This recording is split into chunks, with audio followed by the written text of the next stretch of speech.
Hello student, कैसे हो आप सब। आपकी पढ़ाई कैसे चल रही है। आई होप कि सब अच्छे से होगे, पढ़ाई भी अच्छे से घर पे कर रहे होगे और प्रीवियस वीडियो आपने देखा भी होगा और उससे रिलेटेड क्वेश्चन किया होगा। नहीं देखा है, अगर नहीं किया है तो उसको पहले देखिएगा, फिर ये वाला वीडियो देखिएगा और पढ़ाई आप कंटिन्यू रखिए। जो भी चीज़ें हैं आप घर पे पहले प्रैक्टिस करिए, ठीक है। प्रैक्टिस से ही आप चीज़ों को सीख सकते हो। एक मेरे दिमाग में एक ख्याल आया है कि मैक्सिमम बच्चों को एक दिक्कत रहती है, एक फोबिया रहता है। फोबिया क्या है? मैथ का फोबिया। आप में से बहुत सारे लोग ये कहते हैं कि भाई मुझे तो मैथ नहीं आता, मुझे मैथ नहीं आता, मैं मैथ में नहीं कर सकता, मैथ्स में मार्क्स अच्छे नहीं आते हैं। तो देखो, ये दिक्कत आपके पास ही नहीं है, बहुत सारे लोगों के पास होती है, ठीक है। और आप यकीन करिए कि मैं जब से पढ़ा रहा हूँ, ऐसे बच्चे मेरे पास आए थे, मेरे सामने आए, मैंने जिसको पढ़ाया कि स्टार्टिंग में वो मैथ से को लेके एक डर उनके अंदर था, ठीक है। लेकिन जो चीज़ें मैंने बताया, जो काम बताया, प्रैक्टिस करते करते उनका मैथ बहुत इम्प्रूव हुआ है और अच्छे मार्क्स से वो बोर्ड एग्ज़ाम को भी क्रैक किए हैं। कुछ तो ऐसे भी हो गए हैं, कुछ ऐसे एग्जाम्पल भी हैं, अब वो चीज़ें हम डिस्कस अभी नहीं कर पा रहे हैं, कि जिनका मार्क्स तो मतलब टॉप में भी रहा है, 90% से ऊपर लेके आए हैं। और वही है कि 9th में वो थे, 9th में उनको डर लगा रहता था कि भाई ये कैसे होगा। तो ये चीज़ें आप अपने अंदर से निकाल दीजिए कि आप कर नहीं सकते, आप कर सकते हो। ये पॉजिटिव एनर्जी आप अपने अंदर लेके आओ कि भाई मैं कर सकता हूँ, मुझे मैथ आ जाएगा, मैं मैथ में बहुत अच्छा स्कोर करूँगा। और उसके लिए करना क्या है आपको? प्रैक्टिस, केवल और केवल मैथ्स प्रैक्टिस मांगता है। तो देखो भाई, जैसे आप वीडियो देख रहे हो तो बहुत सारे लोग क्या होंगे कि वीडियो उठाए, देखना स्टार्ट कर दिए। भाई अनदर सब्जेक्ट का मान लीजिए कुछ है, कुछ ऐसी इंटरेस्टिंग वीडियो है तो उसको आप देख के भी काम चला सकते हो, लेकिन मैथ के लिए एक प्रॉपर रिकॉर्ड होना चाहिए। तो जब भी आप वीडियो देखो तो पेन कॉपी लेके बैठो कि उसकी चीज़ों को आप नोट करना स्टार्ट करो कि क्या क्या इस वीडियो में है, इस वीडियो लेक्चर में क्या डिस्कस हुआ है। जब आप चीज़ों को देखोगे और उसको फिर अप्लाई करोगे, एक दो बार प्रैक्टिस कर लिया, फिर एक्सरसाइज से क्वेश्चन उठाया, तो जैसे ही एक क्वेश्चन, पहला क्वेश्चन आपका हो गया, तो आपके अंदर से एक ऐसी एनर्जी आएगी ना, फिर वो एनर्जी आपकी आगे बढ़ती जाएगी, बढ़ती जाएगी, आपका इंटरेस्ट बढ़ता जाएगा। भाई देखो, दिक्कत क्या होती है, जैसे हम मैथ के क्वेश्चन को लेके बैठते हैं, एक क्वेश्चन लेके बैठे, क्वेश्चन नहीं आया, फिर दूसरा क्वेश्चन लेके बैठे, नहीं आया, फिर आपके अंदर एक निगेटिविटी आ जाती है, भाई मैथ तो हमसे ना हो पाएगा। लेकिन अगर मान लो कि आपने प्रॉपर तरीके से वीडियो को देखा, उस कॉन्सेप्ट को समझा, फिर उसके बाद आप कॉपी उठाए, बुक से क्वेश्चन किया और एक क्वेश्चन आपका अच्छे से हो गया, तो देखो क्या मतलब उस समय सिचुएशन क्या होगी, मतलब अपने आप पे कितना प्राउड फील होगा, अरे यार मैं तो क्वेश्चन कर लिया। ऐसे ही धीरे धीरे आपकी इंटरेस्ट आएगी। तो ये काम करिएगा, जब भी वीडियो देखिए आपसे रिक्वेस्ट है कि आप कॉपी पेन उठाइए और उसको प्रॉपर तरीके से नोट करते हुए चलिए। यकीन मानिए कि कुछ समय के बाद आपका मैथ खुद से इंप्रूव होगा, आप खुद कहोगे सर मेरा मैथ इंप्रूव हो गया। यही होप है और यही होना भी चाहिए, ठीक है। निगेटिविटी जो आपके अंदर है उसको निकालिए। निगेटिविटी से कुछ नहीं होगा भाई। निगेटिविटी क्या होती है कि आपको आगे बढ़ने नहीं देगी, बार बार आपको उसी एक लिमिटेड दायरे में रोकी रहेगी। लेकिन आपके अंदर ये होना चाहिए, I can do it, I can do everything, मैं कुछ भी कर सकता हूं, मैं ही कर सकता हूं, ये वाला नहीं, मैं कुछ भी कर सकता हूं, मुझे करना है, एनी हाउ कैसे भी करना है। तो ठीक है, चलिए आपका आज का जो सेकंड लेक्चर होगा क्लास 9th स्टूडेंट के लिए, वो फैक्टराइजेशन ऑफ पॉलिनोमियल। हमने कहा पिछली बार भी स्टार्ट किया था तो बताया था कि किसी भी पॉलिनोमियल को आप फैक्टराइज कैसे करोगे। फैक्टराइजेशन के लिए बताया था कि पहला था कि टेकिंग कॉमन था, फिर कुछ अलजेब्रिक एक्सप्रेशंस जो थे, अलजेब्रिक फॉर्मूले थे, वो फॉर्मूले आई होप कि सबको याद भी हो गया होगा। अलजेब्रिक फॉर्मूले का यूज करके करना था। तो बेसिकली जो प्रीवियस वीडियो में था ए स्क्वायर माइनस बी स्क्वायर वाले फॉर्मूले का यूज करके कुछ क्वेश्चन हमने डिस्कस किया था। तो आप आर.एस. अग्रवाल में देखोगे पहली एक्सरसाइज के क्वेश्चन, पहली और दूसरी एक्सरसाइज के क्वेश्चन आप अच्छे से कर लोगे। फिर एक इंटरेस्टिंग का टॉपिक आता है फैक्टराइजेशन ऑफ क्वाड्रेटिक ट्राइनोमियल। मतलब एक क्वाड्रेटिक ट्राइनोमियल होगा, उसको आपको फैक्टराइज करना है। तो बड़ा ही इंटरेस्टिंग मेथड होता है जिसका नाम होता है स्प्लिटिंग मिडिल टर्म। ये स्प्लिटिंग मिडिल टर्म आपको आना चाहिए, आगे की क्लासेस में भी आएगा। आई होप कि कुछ बच्चे क्लास 8th में भी फैक्टराइजेशन का ये टर्म पढ़े होंगे, उनको फैक्टराइज करने के लिए बताया गया होगा या कहीं और से भी पढ़ लिया होगा। ये चीज़ें आपको 9th के बाद 10th में भी और आगे चल के कभी भी आपसे फैक्टराइजेशन कहा जाएगा तो फैक्टराइजेशन का जो सबसे इंपॉर्टेंट है वो स्प्लिटिंग मिडिल टर्म है। भाई स्प्लिटिंग मिडिल टर्म में होता क्या है, तो एक बार देखते हैं क्या चीज़ें कैसे होती हैं, वर्किंग प्रोसेस क्या होता है। तो आपके पास एक स्टैंडर्ड इक्वेशन होगा, क्वाड्रेटिक इक्वेशन लेके, यहाँ पे लिखा है फैक्टराइजेशन ऑफ क्वाड्रेटिक ट्राइनोमियल। तो एक आपके पास क्वाड्रेटिक ट्राइनोमियल होगा ax² + bx + c = 0। ट्राइनोमियल का नंबर ऑफ टर्म्स कितने हैं, 3 टर्म्स हैं। तो जो इसका वर्किंग मेथड है, वर्किंग मेथड क्या होगा, सबसे पहला काम क्या करना होगा आपको, जो भी इक्वेशन आपका होगा ट्राइनोमियल उसको इस स्टैंडर्ड फॉर्म में लिखना होगा। स्टैंडर्ड फॉर्म लिखने का मतलब हुआ कि सबसे पहले एक्स स्क्वायर, फिर एक्स, और फिर फ्री फ्रॉम एक्स मतलब कांस्टेंट टर्म। कभी कभी क्या होता है कि क्वेश्चन में डिसऑर्डर करके देता है, मान लीजिए एक्स स्क्वायर पहले दे दिया, फिर कांस्टेंट टर्म दिया, फिर आपका एक्स वाला टर्म दिया, तो सबसे पहले उसको रीअरेंज कर लेना है इस स्टैंडर्ड फॉर्म में। तो आपने पहले रीअरेंज कर लिया। हम पहले जनरल टर्म में देखेंगे क्या करना होता है वर्किंग, फिर आपको एक कुछ क्वेश्चन से रिलेट कराएंगे, क्वेश्चन करके दिखाएंगे, तो आपकी अंडरस्टैंडिंग और अच्छी हो जाएगी। तो देखिए करना क्या है, जब आपने इस तरीके से लिख लिया तो आप कांस्टेंट टर्म और एक्स स्क्वायर के कोफिशिएंट का मल्टीप्लाई करोगे। तो यहाँ पे c है और यहाँ पे a है, तो c और a का मल्टीप्लाई क्या हो गया, ac हो गया। ठीक है, अब आपको क्या करना है, यहाँ पे जो सिंबल है उसको ऐसे ही रहने दीजिए, यहाँ पे जो प्लस होगा माइनस होगा उसको रहने दीजिए। एक छोटा सा ब्रैकेट प्रिपेयर करेंगे और ब्रैकेट के अंदर यहाँ पे x का जो कोफिशिएंट होगा वही कोफिशिएंट लेके आना है विद द हेल्प ऑफ इन दोनों के मल्टीपल से। अब देखिए यहाँ c का सिंबल, c के जस्ट पहले सिंबल अगर पॉजिटिव है तो जो आपके पास फैक्टर मिला है उसका एक ऐसा पेयर प्रिपेयर करना है जिसको ऐड करने पे ये वैल्यू मिले, और अगर यहाँ पे नेगेटिव होता तो यहाँ से एक ऐसा पेयर प्रिपेयर करना है जिसको सब्ट्रैक्ट करने के बाद ये वैल्यू मिले। उसके बाद ये जो आपका नंबर ऑफ टर्म्स 3 था वो नंबर ऑफ टर्म्स कितने हो जाएंगे, 4 हो जाएंगे। भाई कोई काम हम करते हैं तो पहले हमारे दिमाग में ये होना चाहिए भाई काम क्यों ऐसा कर रहे हैं। भाई अगर यहाँ पे नंबर ऑफ टर्म्स इवन होता तो आप इजिली वहां पे क्या सोचते, टेकिंग कॉमन का, जो पहला आपको बताया था कॉमन लेने वाली बात, वो कॉमन लेने वाली बात यहाँ पे अप्लाई करते कब, जब नंबर ऑफ टर्म्स आपके क्या होते, इवन। तो जो ये स्प्लिटिंग मिडिल टर्म है वो बेसिकली क्या है कि आप मिडिल टर्म को स्प्लिट कर रहे हो, तो नंबर ऑफ टर्म्स कितने हो जाएंगे, 4 हो जाएंगे। और 4 नंबर ऑफ टर्म्स पे आप इजिली क्या करोगे, चीजों को कॉमन ले लोगे और कॉमन लेके आप उसको फैक्टराइज करोगे। एक क्वेश्चन लेके चलते हैं तो और अच्छे से आपको समझ में आएगा।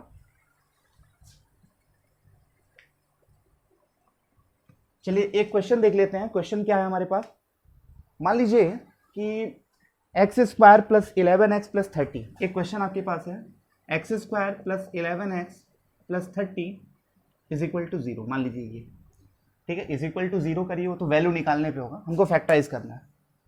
क्या ये स्टैंडर्ड फॉर्म में है, जी हाँ बिल्कुल स्टैंडर्ड फॉर्म में, एक्स स्क्वायर फिर एक्स फिर कांस्टेंट टर्म। अगर मान लो ये डिसऑर्डर रहता तो सबसे पहले रीअरेंज करते, कर लिया। स्टेप क्या था, पहला स्टेप था कि constant term and coefficient of x square का मल्टीप्लाई करना है। तो constant term is 30 and coefficient of x square is 1। तो यहाँ पे आपको we have to multiply constant term and coefficient of x square, मतलब 30 का 1 के साथ मल्टीप्लाई करना है, तो हमको क्या मिलेगा 30। अब 30 का फैक्टराइजेशन कर लीजिए, 2 15 टाइम में, 3 5 टाइम में, और ये 5 1। अब देखिए यहाँ पे 30 के जस्ट पहले सिंबल क्या है, प्लस है। तो अगला स्टेप एक्स स्क्वायर, यहाँ पे जो भी सिंबल आपने लिख लिया, एक छोटा सा ब्रैकेट प्रिपेयर किया।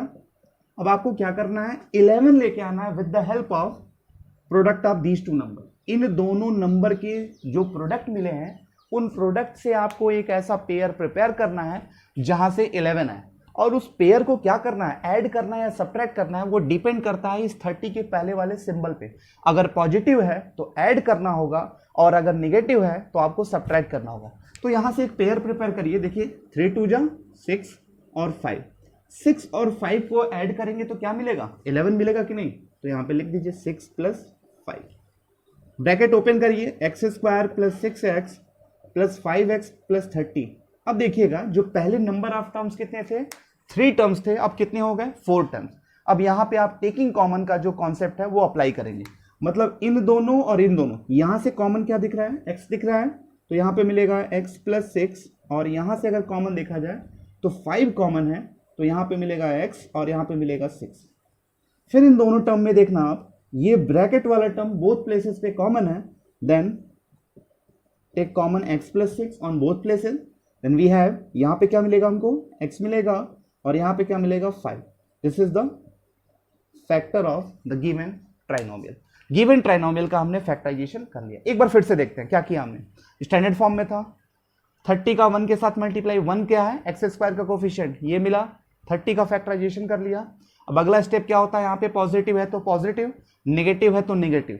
इस मल्टीपल से आपको एक ऐसा पेयर प्रिपेयर करना है जिसको ऐड या सब्ट्रैक्ट की बात करेंगे तो ऐड है और सब्ट्रैक्ट किस पे डिपेंड करता है, इस कांस्टेंट का अगर कोफिशिएंट का सिंबल जो है, कांस्टेंट का सिंबल पॉजिटिव है तो आपको ऐड करना है और निगेटिव है तो माइनस करना है। पॉजिटिव था तो दोनों को ऐड करके ये वैल्यू लेके आया 6 + 5 11 होता है।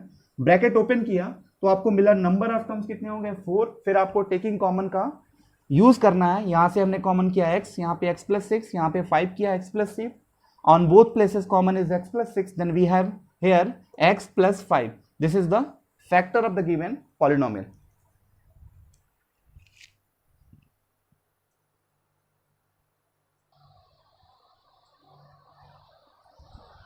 स्टूडेंट ये एक दूसरा क्वेश्चन लेके हम आए हैं, इसको भी आप ट्राइनोमियल का फैक्टराइजेशन वाला जो मेथड है उसी से अप्लाई करेंगे।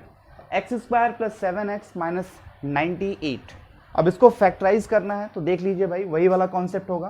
क्या ये जनरल फॉर्म में है? हाँ भाई बिल्कुल जनरल फॉर्म में है। स्टेप क्या होता है? First step is multiplying constant term with the coefficient of x², then we have यहाँ पे 98 का 1 के साथ मल्टीप्लाई करोगे तो आपको मिलेगा क्या भाई 98 का फैक्टराइजेशन कर लीजिए 2 49 7, ये मिल गया। अगला स्टेप होता है x² लिख दिया, यहाँ पे जो भी सिंबल आपने लिखा छोटा सा ब्रैकेट प्रिपेयर किया 98। अब देखो 98 के पहले सिंबल क्या है? नेगेटिव है। इसका मतलब जो पेयर बनाना है उसको सब्ट्रैक्ट करके आपको क्या लेके आना है? कोफिशिएंट ऑफ x का क्या कोफिशिएंट है? 7 है।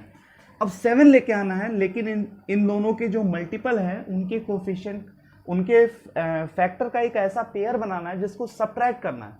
प्रीवियस क्वेश्चन में देखो प्लस था तो ऐड किया, यहाँ पे माइनस है तो माइनस करना होगा। तो कैसे होगा भाई 7 2 जा 14 -7, 14 - 7 क्या होता है? 7 होगा। तो आप लिखोगे 14 - 7, ब्रैकेट ओपन करते हैं x² + 14x - 7x - 98। यहाँ से अब देखो नंबर ऑफ टर्म्स कितने हो गए? 4 हो गए। अब इजली आप कॉमन ले सकते हो, इन दोनों के प्लेस से कॉमन किया तो x मिला, तो वैल्यू क्या मिलेगी? यहाँ से एक x निकल गया तो एक x, और यहाँ पे 14, और यहाँ से -7 कॉमन किया तो भाई -7 कॉमन तो एक x मिलेगा। यहाँ नेगेटिव था कॉमन कर लिया तो सिंबल जस्ट अपोजिट पॉजिटिव हो जाएगा, और 7 से 98 में डिवाइड करोगे तो 14 आएगा। On both places common is x + 14, और यहाँ पे क्या मिला? x - 7। ये आपका फैक्टर हो गया। आई होप कि ये समझ में आ गया होगा। अब कुछ दूसरे क्वेश्चन को भी हम डिस्कस कर लेते हैं। एक आता है क्वेश्चन आपका रूट वाला क्वेश्चन भी, जिसमें भी बहुत सारे लोगों को दिक्कत होती है कि भाई रूट के क्वेश्चन को कैसे सॉल्व किया जाए। तो आपको घबराना नहीं है कि भाई रूट का क्वेश्चन है तो कैसे सॉल्व करेंगे। मेथड आपका जो होगा यही मेथड होगा, ठीक है, बट वहां पे थोड़ा रूट के लिए कुछ कॉन्सेप्ट को याद रखना है। जैसे एक क्वेश्चन हम ले रहे हैं, पहले रूट के पहले एक क्वेश्चन ले लेते हैं 6 - x - x², ये क्वेश्चन ले लिया। उसके बाद हम रूट के क्वेश्चन को डिस्कस करेंगे। तो क्या ये स्टैंडर्ड फॉर्म में है? नहीं भाई स्टैंडर्ड फॉर्म में तो नहीं है। तो स्टैंडर्ड फॉर्म में बनाएंगे, सबसे पहले x² होगा, फिर x होगा, फिर कांस्टेंट टर्म होगा। देखना स्टार्टिंग नेगेटिव से हो रही है तो क्यों ना इसको हम माइनस कॉमन लेके एक ब्रैकेट में लिख दें। जैसे यहाँ से माइनस कॉमन किया तो देखो किसी भी टर्म में अगर नेगेटिव कॉमन लेते हो और ब्रैकेट के इनसाइड लिखते हो तो जो सिंबल पहले था उसका just opposite symbol inside bracket होता है। अगर हम यहाँ से नेगेटिव कॉमन लेते हैं और ब्रैकेट के इनसाइड लिखते हैं इसको, तो इसका सिंबल नेगेटिव था तो ये पॉजिटिव हो जाएगा, इसका नेगेटिव था तो पॉजिटिव हो गया, और इसका पॉजिटिव था तो नेगेटिव हो गया। अब आपका ये स्टैंडर्ड टाइप दिख रहा है। चलिए भाई, तो स्टैंडर्ड टाइप दिख रहा है तो पहला स्टेप क्या होता है? Constant term multiplying with coefficient of x² का कोफिशिएंट 1 है और 6 का मल्टीप्लाई किया तो 6 मिला। 6 का फैक्टर क्या होगा? 2 × 3। अब यहाँ पे लिखा है x², इसको हम स्क्वायर ब्रैकेट से लिखते हैं। यहाँ पे पॉजिटिव x है -6। x का कोफिशिएंट क्या है भाई? कुछ नहीं, मतलब 1 है, और यहाँ पे निगेटिव है, इसका मतलब जो इसके फैक्टर आए होंगे, फैक्टर का एक ऐसा पेयर प्रिपेयर करना है जिसको सब्ट्रैक्ट करने के बाद वैल्यू कितनी होनी चाहिए? 1 होनी चाहिए। तो 3 - 2 कितना हो जाएगा? 1 लिख दिया हमने। ये माइनस तो है ही, x² -3x, 3 × x 3x, sorry +3x, plus minus minus 2x -6। अब देखिएगा यहाँ से कॉमन क्या मिलेगा? x कॉमन है तो x + 3, और यहाँ से -2 कॉमन किया तो यहाँ से -2 निकला तो x मिला। नेगेटिव था कॉमन कर लिए तो प्लस हो गया, 2 से डिवाइड किया 6 में क्या मिला? 3। बोथ प्लेसेस पे कॉमन क्या है, x plus 3 and x minus. अब ये निगेटिव सिंबल बाहर है तो आप चाहो तो किसी एक में अप्लाई कर लो। चलो भाई हम सेकंड ब्रैकेट में, किसी एक ब्रैकेट में, ये नहीं कि आप दोनों ब्रैकेट में, क्योंकि मल्टीपल है तो सेकंड वाले ब्रैकेट में हम अप्लाई करते हैं। तो जब भी निगेटिव सिंबल किसी ब्रैकेट के इनसाइड मल्टीप्लाई होगा तो जो भी सिंबल पहले था उस सिंबल का जस्ट अपोजिट हो जाएगा। मतलब यहाँ पे x का सिंबल पॉजिटिव था और y 2 का निगेटिव था, तो 2 पॉजिटिव होगा और x क्या होगा, निगेटिव हो जाएगा। ये इसका फैक्टर हो गया। तो आई होप कि आपको फैक्टराइजेशन ऑफ क्वाड्रेटिक ट्राइनोमियल धीरे धीरे अच्छे से समझ में आ रहा है। अब एक टॉपिक हम डिस्कस करेंगे जो आपके रूट के क्वेश्चंस होते हैं, रूट वाले क्वेश्चन को आप कैसे फैक्टराइज करोगे वो डिस्कस करेंगे अगले क्वेश्चन में। ओके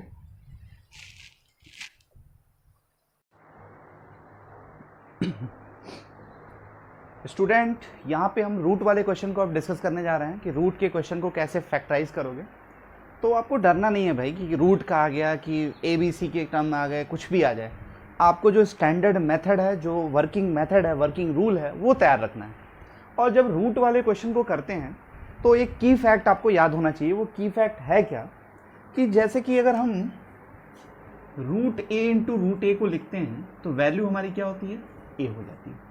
मतलब root multiplying itself by 2 time, then we have that value free from root. मतलब रूट में किसी वैल्यू का आपस में 2 बार मल्टीप्लाई है तो वैल्यू क्या मिलती है, रूट से फ्री मिलती है। देख लिया। और एक दूसरा तरीका है कि अगर root a into root B का मल्टीप्लाई किया तो आपको मिलेगा क्या, रूट में AB। ठीक है, चलिए यहाँ पर भी देखते हैं क्या ये स्टैंडर्ड फॉर्म में है। जी हाँ, बिल्कुल ये स्टैंडर्ड फॉर्म में है। एक्स स्क्वायर फिर x फिर कांस्टेंट टर्म। अगला स्टेप जो होगा आपका, यहाँ पे प्लस ऐसे लिख लिया, constant term multiplying with coefficient of x square. तो कांस्टेंट टर्म और कोफिशिएंट ऑफ एक्स स्क्वायर का जब मल्टीप्लाई करोगे तो ये मिलेगा। इनका जब मल्टीप्लाई करते हैं तो वैल्यू कुछ इस तरीके की आती है, 2 इंटू 5 10। मतलब पहले न्यूमरल वैल्यू का मल्टीप्लाई करेंगे तो न्यूमरल वैल्यू आपकी कितनी हो गई, 2 इंटू 5 10। और रूट 3 इंटू रूट 3 अभी पढ़ा आपने, root a into root A, root 3 into root 3 तो ये वैल्यू हो गई आपकी 30। अब 30 का फैक्टराइजेशन कर लीजिए तो 2 15 3 5 और 5 10।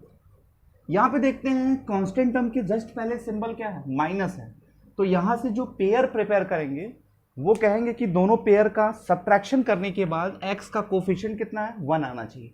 तो भाई सब्ट्रैक्शन के लिए आप क्या करोगे, 3 2 जा 6, 6 माइनस 5 1 होता है। तो यहाँ पे आप लिखोगे 6 माइनस 5। ब्रैकेट ओपन करते हैं, 6x माइनस 5x 5 रूट 3। देखो नंबर ऑफ टर्म्स कितने हो गए, 4 टर्म्स हो गए।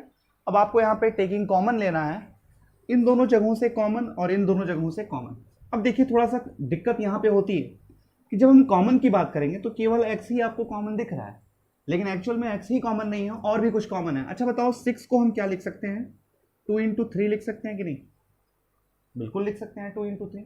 और 3 को क्या लिख सकते हैं, रूट 3 इंटू रूट 3, इस वाले मेथड से लिख सकते हैं कि नहीं। तो आप समझ के रखिएगा कि 6 के प्लेस पे ये वाली वैल्यू है, अंडरस्टूड है, लिखेंगे नहीं लेकिन दिमाग में रहना चाहिए कि 6 के प्लेस पे ये वाली वैल्यू हो सकती है। अब आप बताओ जब ये वाली वैल्यू है और तब इन दोनों प्लेसेस पे कॉमन देखो तो आप कहोगे सर 2 रूट 3 कॉमन दिख रहा है। जी 2 रूट 3 एक्स कॉमन कर लीजिए। जब यहाँ से 2 रूट 3 एक्स कॉमन हुआ तो एक एक्स बचेगा और यहाँ पे क्या मिलेगा, एक्स तो चला गया, 6 के प्लेस पे यही था, ये पूरा टर्म कॉमन हो गया तो बचा कौन, रूट 3। उसी तरीके से इन दोनों टर्म में -5 कॉमन करेंगे तो x बचेगा, यहां से निगेटिव चला गया तो पॉजिटिव, 5 चला गया तो रूट 3। अब इन दोनों प्लेसेस से कॉमन क्या है भाई, x प्लस रूट 3, और यहां पे क्या है 2 रूट 3 x माइनस 5। ये आपका फैक्टर हो गया। गिवन जो आपका ट्राइनोमियल था उसका आपने फैक्टराइजेशन कर लिया, रूट का क्वेश्चन था, तो आपको घबराना नहीं है। जो वर्किंग मेथड है, वर्किंग रूल है, वर्किंग रूल ही फॉलो करना है। और साथ में ये कॉन्सेप्ट आपको याद होना चाहिए, नंबर सिस्टम में भी पढ़ा है कि रूट a इंटू रूट ए का मल्टीप्लाई, मतलब एक रूट का आपस में 2 बार मल्टीप्लाई क्या होता है, रूट फ्री हो जाता है। और रूट में 2 डिफरेंट वैल्यू है, उसका मल्टीप्लाई रूट के इनसाइड जस्ट लाइक मल्टीप्लिकेशन की तरह होता है। ओके, आई होप कि ये समझ में आ गया होगा। अब देखते हैं अगले क्वेश्चन को।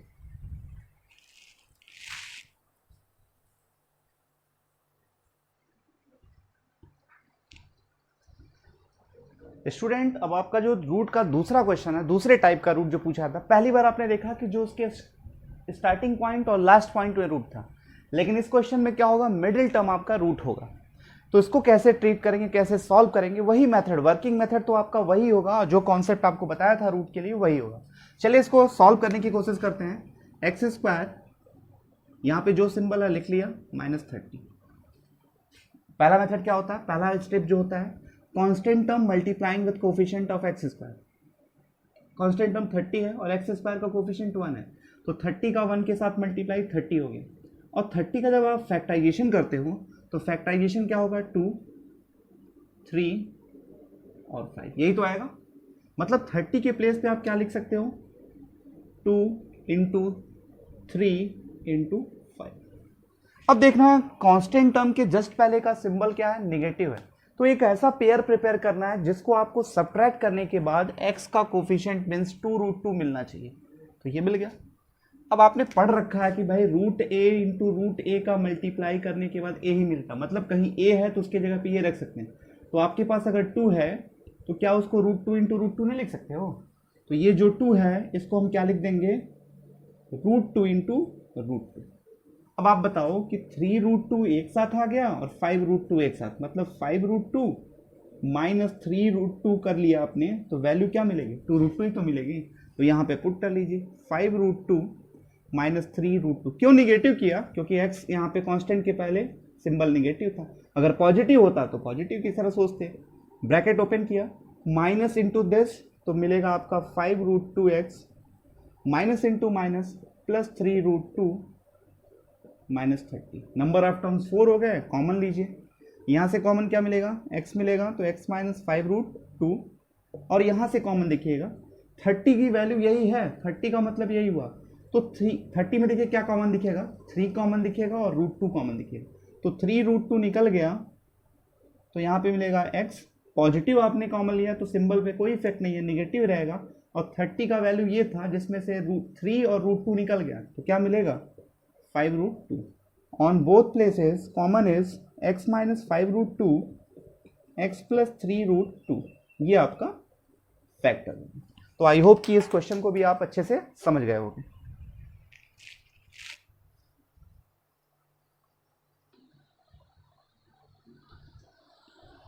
स्टूडेंट अब एक दूसरे क्वेश्चन को भी डिस्कस कर ले, जितने भी डिफरेंट टाइप के क्वेश्चन बन सकते हैं वो सारे टाइप के क्वेश्चन को यहाँ पे हम डिस्कस करेंगे। और चलिए उसी में देखते हैं, ये टाइप का अगर क्वेश्चन आ गया, मतलब जैसे कि एक अलग टाइप का क्वेश्चन आपकी एक्सरसाइज में अगर देखने को मिला तो आप थोड़ा सा कंफ्यूज हो गए भाई इसको कैसे करेंगे। तो मेरी कोशिश ये है कि जितने टाइप के क्वेश्चन बन सकते हैं वो सारे टाइप के क्वेश्चन को हम डिस्कस करेंगे। उससे बेनिफिट आपको ये मिलेगा, जब आप एक्सरसाइज के क्वेश्चन करोगे तो हर एक टाइप का क्वेश्चन आप एक बार देखे रहोगे, तो वहाँ पे करने में आपको दिक्कत नहीं होगी कि भाई ये पहली बार ऐसा नहीं हो कि ये वाला टाइप कैसे होगा, एक दिमाग में रहेगा, नहीं वीडियो में देखा था, सर ने बताया था इस टाइप का भी है, तो वो अच्छे से आप कर लोगे। चलो इस टाइप का आ गया, एक फ्रैक्शनल वैल्यू हो गई, तब क्या करोगे, उस केस में करना क्या, आप सिंपली है पहले इसको आप एलसीएम ले लेना। 8 का मल्टीप्लाई यहाँ पे 16x² हो गया, 8x + 1 हो गया, और इस 1/8 को कहीं साइड में लिख देना। अब आपका ओरिजिनल इक्वेशन ये हो गया, ये स्टैंडर्ड फॉर्म में है। अब इस पे अप्लाई कर लीजिए आपका जो वर्किंग मेथड है, constant term multiplying with coefficient of x², then we have 16 and the factor of 16 is 2, 8, 2, 4, यही तो मिलेगा 1/8। यहाँ पे क्या मिला, 16x²। अब आपको क्या लिखना है भाई, x कांस्टेंट का कोफिशिएंट का सिंबल क्या है, कांस्टेंट का पॉजिटिव है, तो ऐड करना है। इस फैक्टर का एक ऐसा पेयर प्रिपेयर करो जिसको ऐड करने के बाद वैल्यू क्या मिलनी चाहिए, x का कोफिशिएंट मतलब 8, तो आप कहोगे 4 + 4। चलो भाई यहाँ पे हम लिख दिया 4 + 4, ब्रैकेट ओपन करते हैं। तो ब्रैकेट जब ओपन करेंगे तो 16x² - 4x + 1, ये हो गया।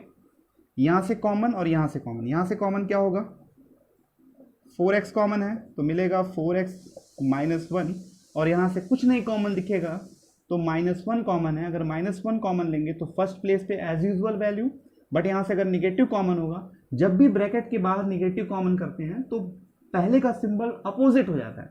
पॉजिटिव है तो निगेटिव और निगेटिव है तो पॉजिटिव, ठीक है। On both places common is 4x minus 1, another bracket 4x minus 1 और ये 1/8। आप चाहो तो 1/8 किसी एक ब्रैकेट में अप्लाई भी कर सकते हो या रहने दो। भाई फैक्टराइजेशन का मतलब क्या होता है कि आपको उसको प्रोडक्ट के फॉर्म में लिखना है, तो ये प्रोडक्ट का फॉर्म तो ये है ही, आप चाहो तो उसको मल्टीप्लाई करो या ना करो, ये आपका फाइनल आंसर है। तो अगर इस टाइप का क्वेश्चन आता है फ्रैक्शनल में तो आपको कंफ्यूज नहीं होना है। अब एक दूसरे टाइप के क्वेश्चन को भी डिस्कस कर लेते हैं। इसमें क्या होगा कि एक टाइप का क्वेश्चन पहले हम देख लेते हैं, नोट करते हैं क्या चीज है। एक क्वेश्चन है आपका 2 in bracket x plus y whole square minus 9x plus y minus 5, ये आपका एक क्वेश्चन हो गया, ठीक है। अब देखिए ये भी थोड़ा सा अलग टाइप का एक क्वेश्चन हो गया कि भाई इस तरह के क्वेश्चन आ गया तो कैसे करेंगे, क्या a प्लस बी का होल स्क्वायर करेंगे फिर सिंप्लीफाई करेंगे। करना चाहो तो कर सकते हो, लेकिन वो एक स्मार्ट वर्क नहीं होगा। स्मार्ट वर्क ये होगा कि ध्यान से देखना, ये वाला टर्म और ये वाला टर्म दोनों सेम, तो हम इसको क्या मान लेते हैं, लेट x प्लस वाई को किसी अनदर वेरिएबल से इसको फिक्स शिफ्ट कर दीजिए। सपोज कर लीजिए, मान लीजिए हम a है, हमने मान लिया कि ये वैल्यू क्या है, a है। This one is equation 1। अब ये a है तो जहां जहां ये दिखेगा उसके प्लेस पे a पुट करिए। तो चलिए यहाँ पे देखते हैं 2, इसके प्लेस पे a square minus 9a minus 5। क्या ये स्टैंडर्ड फॉर्म में हो गया आपका इक्वेशन a के टर्म में? जी बिल्कुल। तो अब यहाँ पे वर्किंग रूल अप्लाई करिए, 5 का मल्टीप्लाई 2 के साथ, 5 2 जा 10, 10 का जब फैक्टर करोगे तो 2 इंटू 5 आता है। चलिए 2a स्क्वायर माइनस, सॉरी यहाँ पे a होगा 5। अब आपको 9 लेके आना है, लेकिन यहाँ पे सिंबल माइनस है, तो इनका सब्ट्रैक्शन करने के बाद आपको 9 लेके आना है। अब आपके बताओ 10 का जो फैक्टर किया है 2 इंटू 5, 2 और 5 का सब्ट्रैक्शन करने के बाद 9 आएगा? नहीं। तो ये जो आपका होगा फैक्टर वो थोड़ा गलत होगा। भाई 10 का फैक्टर 10 इंटू 1 भी तो लिखा जा सकता है भाई, 10 इंटू 1 ये भी तो एक फैक्टर है, 1 होगा और 10 होगा। यहां से सब्ट्रैक्ट 10 माइनस 1 क्या होगा, 9 होगा। तो आप लिख लोगे यहाँ पे 10 माइनस 1, ब्रैकेट ओपन करोगे 2a square minus 10a minus minus plus a minus 5। यहाँ से कॉमन करिए, क्या कॉमन है, 2a, तो मिलेगा a माइनस 5, और यहाँ से कुछ नहीं कॉमन है तो प्लस। प्लस कॉमन करेंगे तो सिंबल पे कोई इफेक्ट नहीं, बट निगेटिव कॉमन करेंगे तो सिंबल जस्ट अपोजिट हो जाता है, a minus 5। On both places common is a minus 5 and 2a plus 1, ठीक है। ये तो फैक्टराइज कर लिया, लेकिन एक बात ध्यान रहे भाई, क्वेश्चन आपका x और y में था और आपका आंसर किस में आ रहा है, a और a में आ रहा है, तो ये तो फाइनल आंसर होगा नहीं।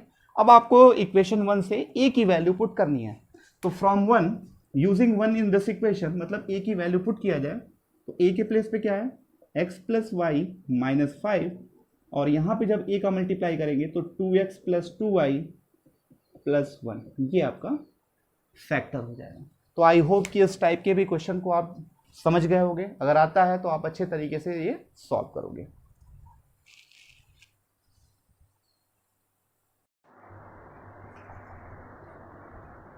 स्टूडेंट, ये आपका जो एक डिफरेंट टाइप का क्वेश्चन और भी है, इसको डिस्कस कर लेते हैं, और ये आपका आज के वीडियो का लास्ट क्वेश्चन होगा। देखिए यहाँ पे ये पावर 4 होगा, ठीक है, 4x to the power 4 plus 7x square minus 2। भाई अभी तक जो क्वेश्चन आपने किया वो क्वाड्रेटिक इक्वेशन के लिए किया, लेकिन ये पावर 4 है, इसका मतलब ये बाई क्वाड्रेटिक है। अब बाई क्वाड्रेटिक को सॉल्व करने का तो कोई मेथड हमने बताया नहीं, लेकिन अगर बाई द वे कोई क्वेश्चन आ गया, कोई पॉलिनोमियल आ गया जिसमें बाई क्वाड्रेटिक है, तो उसको आप कैसे फैक्टराइज करोगे। तो देखो इसका एक तरीका है, कैसे करेंगे। सबसे पहला काम है, क्या हम इसको 4x स्क्वायर का स्क्वायर लिख सकते हैं क्या? पावर 4 को स्क्वायर का स्क्वायर लिख सकते हैं, और यहाँ पे मान लीजिए let x square is equal to y. X square को क्या मान लिया, वाई।